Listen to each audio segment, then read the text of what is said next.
마가복음은 16장으로 되어 있어서 상대적으로 다른 복음서보다 짧지만 또 매우 전개가 빠르고 또 내용도 매우 집약적이어서 예수님께서 이 땅에 오셔서 무엇을 하셨는지, 또 그가 오신 목적이 무엇인지, 그가 누구인지를 분명하게 밝혀주고 있습니다. 오늘 우리가 읽은 말씀은 예루살렘 일주일 동안에 일어난 사건, 또 예수님께서 하신 말씀을 기록하고 있는 본문인데요. 오늘 본문은 몇 가지 주제가 나옵니다. 크게 세 가지 내용인데요. 오늘 첫 번째 말씀은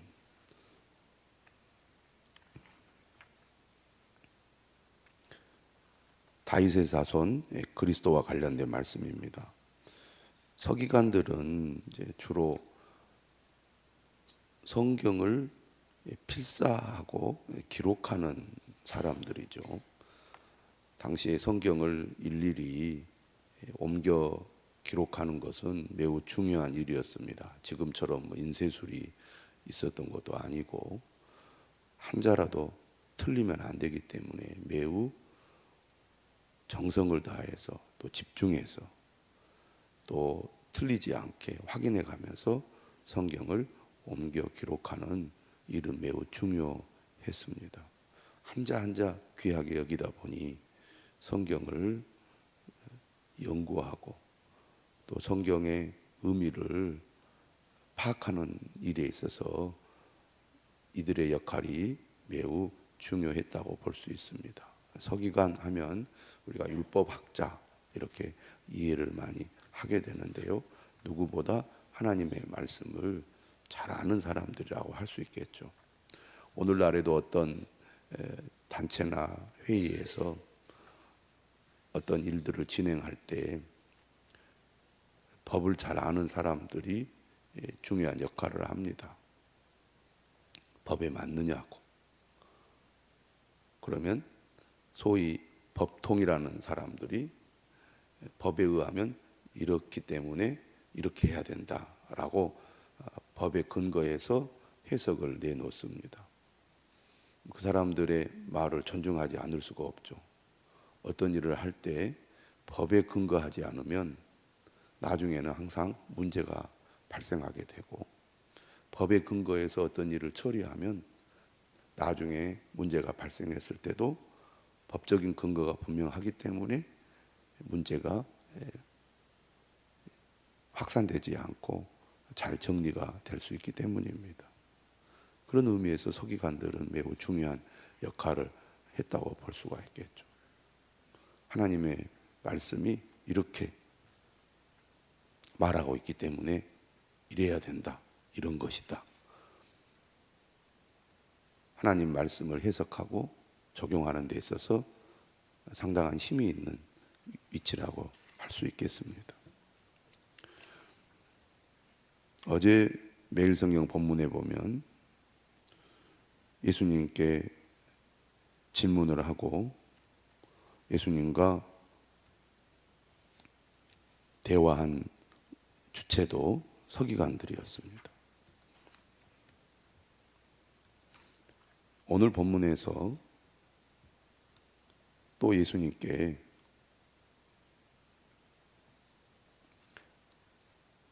문제 제기를 했던 사람들도 서기관이었던 것 같습니다. 35절에 보면 예수께서 성전에서 가르치실새 대답하여 이르시되 어찌하여 서기관들이 그리스도를 다윗의 자손이라 하느냐.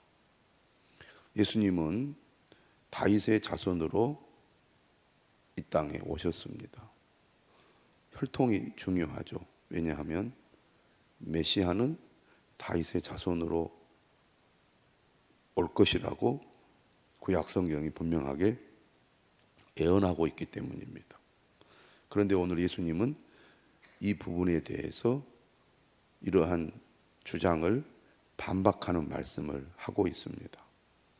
이유는 예수님께서 다윗의 자손으로 오지 않았다는 것이 아니라 다윗의 자손을 뛰어넘는 분이라는 것을 말씀하기 위해서죠. 예수님은 이 땅에 다윗의 자손으로 오셨으면서 그는 하나님의 아들이 되시는 분입니다. 또 중요한 것이 뭐냐면 예수님은 정치 군사적 지배자로 권력자로 로마의 압제로부터 이스라엘을 해방하기 위해서 오신 것이 아니라 사람들의 죄를 사하기 위하여, 인간의 죄를 해결하기 위하여 대속물로 오신 거거든요.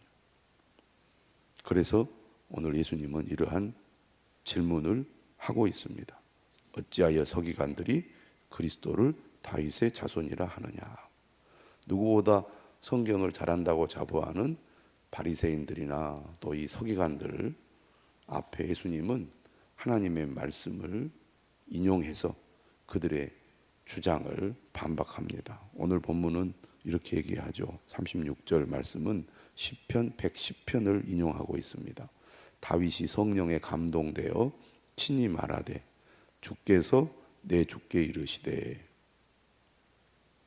내가 네 원수를 내 발 아래에 둘 때까지 내 우편에 앉아 있으라 하셨도다.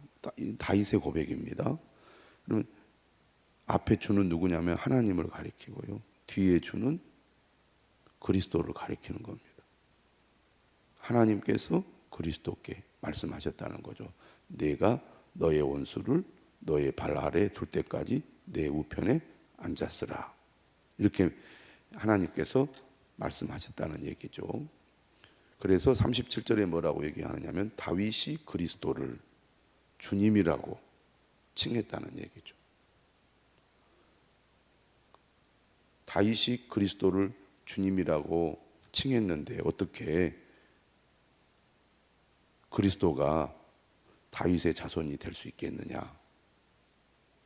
다윗은 위대한 왕이지만 인간에 불과하다는 얘기죠. 그리스도는 단순히 인간이 아니라 하나님의 아들이 되신 분이라는 얘기입니다. 이렇게 예수님은 성경을 근거로 해서 성경을 연구하고 또 해석하는 사람들을 향하여 예수님은 단순히 다윗의 자손이 아니라 하나님의 아들 되심을, 이 땅의 정치 군사적 해방을 위해 오신 메시아가 아니라 하나님의 약속의 말씀을 따라 죄에서 구원하기 위해 오신 메시아라는 것을 예수님이 증거하셨습니다.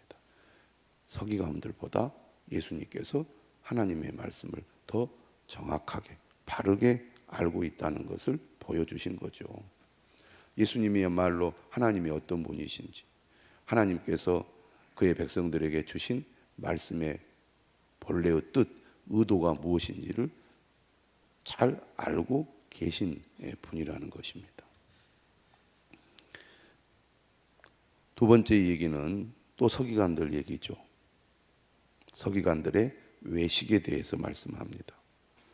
이렇게 얘기를 하시죠. 긴 옷을 입고 다니는 것과 시장에서 문안받는 것과 회당의 높은 자리와 잔치의 윗자리를 원하는 서기관들을 삼가라. 서기관들을 조심하라. 그런 얘기입니다.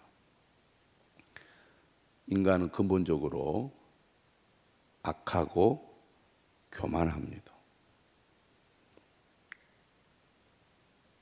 사람은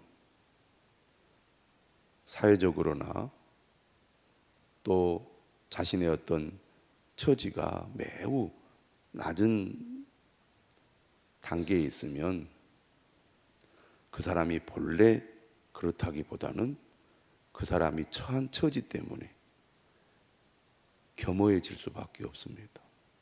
가진 것이 없고 힘이 없으니까 뭔가 나보다 가지고 힘 있는 자들의 도움을 받으려면 낮아져야 되겠죠. 겸손해질 수밖에 없겠죠. 본성이 그렇습니까? 아니죠. 그 사람의 형편과 처지 때문에 그렇게 됩니다. 그런데 사람이 자기 형편이 나아지고 처지가 달라지고 또 위치나 지위가 변하면 사람의 태도나 행동이 달라집니다. 그전에는 조용하게 아무 말도 하지 않았던 사람이 목소리를 내기 시작하고 자기 주장을 하게 되고 다른 사람 위에 군림하려고 합니다. 본성이 그런 거죠, 인간이. 서기관들은 말씀을 해석하는 주도권을 가지고 있습니다. 이스라엘 민족, 특히 예수님 시대 유대인들은 하나님 말씀을 매우 중요하게 여겼습니다. 바리새인 그룹들도 그랬고 사두개인들도 마찬가지죠. 늘 말씀을 가지고 논쟁을 하고 어떤 것이 하나님의 뜻이냐, 우리가 어떻게 해야 되느냐, 그들이 치열한 논쟁을 하면서 민족의 미래에 대해서 얘기를 하고 행동에 옮길 때 그 근거는 하나님의 말씀이잖아요. 그러면 하나님의 말씀을 정확하게 이해를 하고 해석하는 사람이 힘을 갖게 됩니다. 그 사람들의 말이 영향이 있을 수밖에 없는 거죠. 그러다 보면 자연스럽게 사람들이 그 사람들의 말이나 그 사람들의 어떤 의견이나 주장에 귀를 기울일 수밖에 없잖아요. 자연스럽게 힘이 들어가게 됩니다. 그래서 저분은 참 하나님의 말씀을 아주 잘하는 분이다. 정확하게 해석하는 분이다. 또 우리의 실생활에 어떻게 적용해야 될지를 잘 알려주는 분이다. 존경을 받지 않겠습니까? 또 어떤 문제에 부딪혔을 때 어떻든 이 유대교 중심 사회이기 때문에 유대교가 그들의 사회의 가장 중심 가치이기 때문에 물어보지 않겠어요. 그러니까 당연히 존경을 할 수밖에 없는 거죠. 오늘날로 말하면 실력 있는 의사 선생님들은 사람들이 얼마나 존경합니까? 다 고개를 숙이고 정말 나를 잘 치료해주고 또 수술해줘서 죽어가는 사람을 살리면 정말 마치 하나님처럼 그렇게 존경하고 고마워하잖아요. 그런 것처럼 서기관들이 그런 위치에 있다 보니 자신도 모르게 사람들 앞에서 뭔가 대접을 받고 칭찬을 받고 존경을 받는 것을 당연하게 여기게 되는 거죠. 그런데 이러한 사람들이 그러한 위치에서 그런 영향력을 행사하고 그런 존경을 받다 보니 자신도 모르게 마치 자신이 하나님의 자리에 있는 것처럼 착각을 하게 되고 위선적인 행동을 하게 된다는 겁니다. 40절은 이렇게 얘기를 해요. 그들은 과부의 가산을 삼키며 외식으로 길게 기도하는 자니. 소위 법통이라는 분들이 누구보다 법을 잘 알아서 사람들에게 이것은 이렇다, 저것은 저렇다, 이럴 때는 이렇게 해야 된다 라고 제시를 하면서 법의 잣대를 댔는데요, 많은 사람들이 이 법을 이용해서 자신의 욕심을 채우거나 자신의 이익을 따라 법을 해석하는 경우들이 많이 있습니다. 법을 아는 사람들이 법을 이용해서 오히려 법을 어기는 행동들을 하는 거죠. 법을 교묘하게 피하면서 자신의 욕심을 채우는 일들을 하는 것을 보게 됩니다. 오늘날에도 이 서기관들이 그랬다는 얘기죠. 자신이 가지고 있는 힘과 또 지위를 이용하여 오히려 자신의 욕심을 채우고 사람들을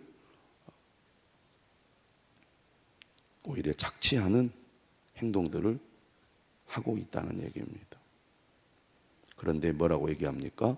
그 받는 판결이 더욱 중하리라.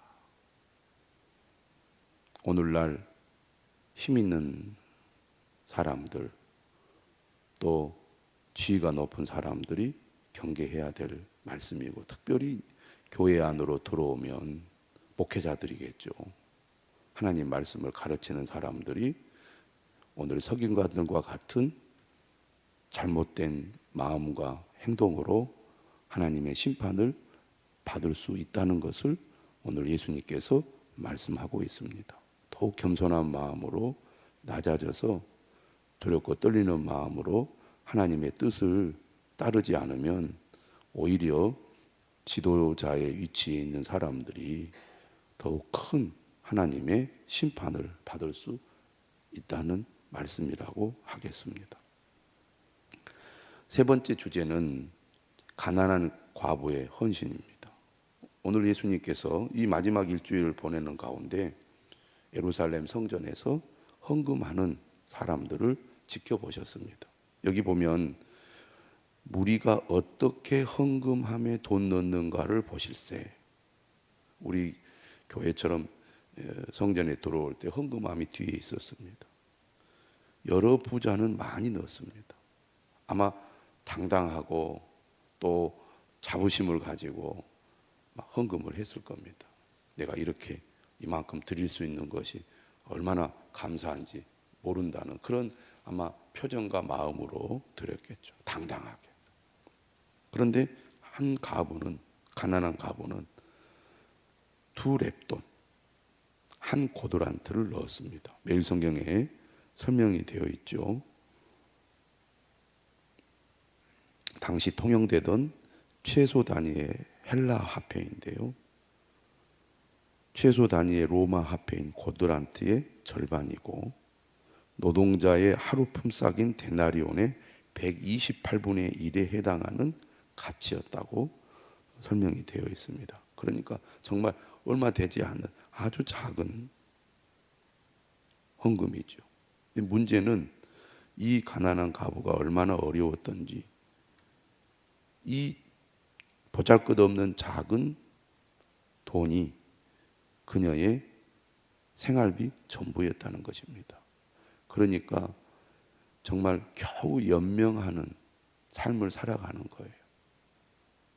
사람은 누구나 생존에 대한 욕구가 있기 때문에 어떻겠습니까? 작은 것이라도 손에 쥐고 이것 없으면 내가 죽는다, 이런 생각을 할 수밖에 없지 않겠습니까? 그런데 이 가난한 가부는 이 금액을 정말 두렵고 떨리는 마음으로 하나님 앞에 넣었다는 것입니다.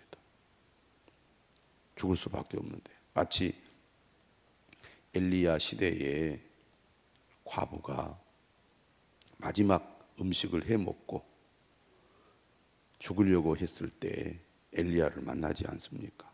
그런 것처럼 이 여인도 가난한 중에서 자기의 모든 소유, 생활비 전부를 넣었습니다. 넣으면서도 그는 매우 부끄러워했을 거예요. 부자들은 많은 돈을 헌금을 하는데 자신은 정말 너무나 하찮은 돈을 헌금하기 때문에 얼마나 부끄러운 마음으로 하나님, 너무너무나 적은 헌금을 드립니다, 이렇게 아마 했을 거예요. 그런데 예수님은 다른 평가를 내리는 거죠. 유명한 말씀입니다. 43절에 제자들을 불러요. 예수님께서 제자들을 불러다가 말합니다. 내가 진실로 너희에게 이르노니 이 가난한 가부는 헌금함에 넣는 모든 사람보다 많이 넣었도다. 예수님은 돈의 액수로 헌금을 많이 했는가 적게 했는가 평가하지 않고 그 사람이 가지고 있는 전 재산 중에서 얼마의 비율로 하나님 앞에 드렸는가를 보고 많이 넣었다, 적게 넣었다 평가를 하고 있다는 것입니다. 예수님은 하나님 앞에 헌금을 하는 사람의 그 삶, 그리고 그 마음의 중심을 보시는 거죠. 부자들은 많이 내면서 내가 이만큼 낸다고 자부심을 가졌을지 모르지만, 오히려 예수님은 가난한 가운데 떨리는 마음으로 아주 작은 돈을 드린 이 과부를 더 높이 평가했다는 것입니다. 하나님이 원하시는 것이 무엇인지 오늘 우리는 본문을 통해서 분명히 알아야겠습니다. 사람이 칭찬하고 인정하는 헌금 생활이 아니라 하나님이 인정하고 칭찬하는 헌금 생활을 하는 우리 모두가 될 수 있기를 주님의 이름으로 축원합니다.